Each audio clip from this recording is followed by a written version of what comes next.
C'est une question aussi importante que difficile, celle de la disparition de la censure cléricale. Je peux donner en tout cas mon interprétation de la chose.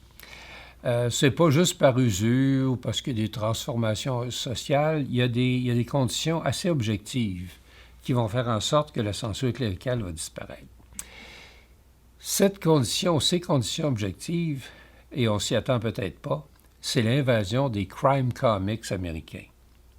Ceux-ci déferlent littéralement par milliers, voire par millions, au Canada anglais et au Québec, les crime comics.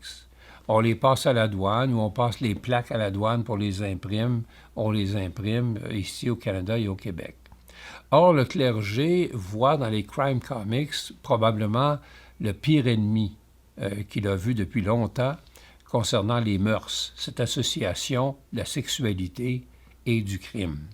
Mais il est complètement impuissant face à ce nombre-là, à cette nouvelle logique capitaliste, complètement impuissant. Et il est obligé d'en appeler au bras séculier, d'en appeler à la justice, au pouvoir juridique, pour l'aider à contrôler cet imprimé-là, ces imprimés-là. Alors, ce que le clergé va faire, autant canadien-français que canadien-anglais en partie, c'est de demander au ministre de la Justice de l'époque de promulguer une loi contre les crime comics, ce qui sera le cas en 1949, mais va demander ensuite, 10 ans plus tard, de promulguer une loi plus large sur l'obscénité, c'est-à-dire, dans le cas des crime comics, cette association du crime et de la sexualité. Cette loi sur l'obscénité, en 1959, fait date pour 2 raisons. La première raison, c'est qu'elle marque véritablement, effectivement, la fin du pouvoir clérical.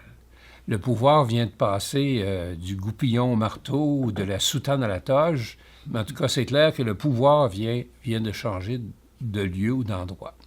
La deuxième raison pour laquelle cette loi-là est extrêmement importante, c'est en ce qui concerne deux ou trois procès, procès qui ont eu lieu à Montréal, tout de suite après la loi sur l'obscénité en 1959. Un procès contre l'histoire d'eau et un autre contre l'amant de Lady Chatterley. Mais prenons surtout celui de l'amant de Lady Chatterley, qui est particulièrement important concernant le statut de la littérature dans la société.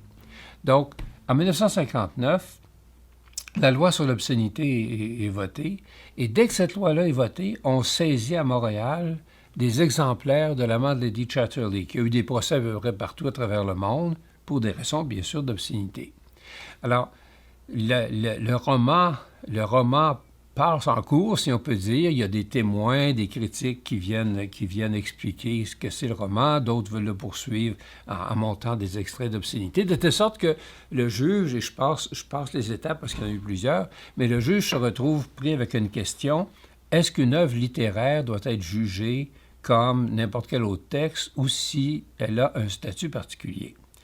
Après longue réflexion, après 2 ou 3 procès, le dernier jugement affirme qu'une œuvre littéraire a un statut particulier. Que comme juge, dit le juge, je ne peux pas me prononcer avec toutes les lumières que je voudrais, je vais plutôt me fier aux critiques littéraires qu'il a eues comme témoins.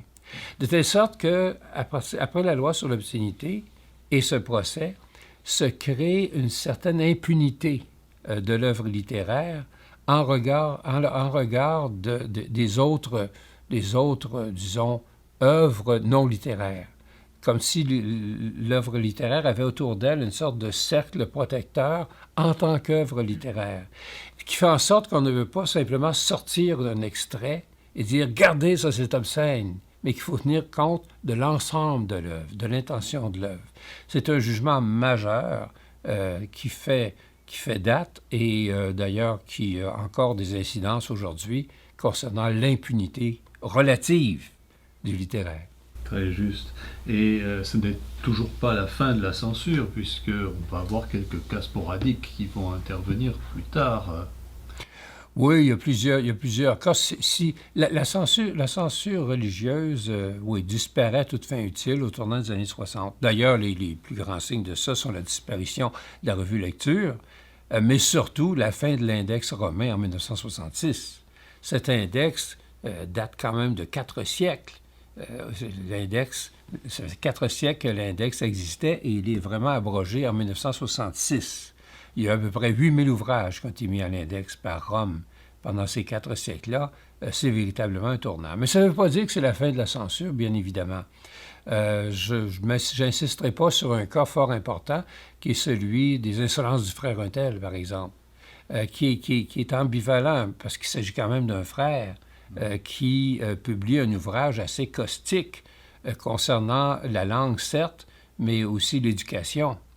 Mais à l'époque, les prêtres étaient obligés de soumettre tous leurs manuscrits à un conseil de censure diocésain. Si vous ouvrez, par exemple, un ouvrage d'un prêtre, vous voyez Nihil obstat et imprimatur.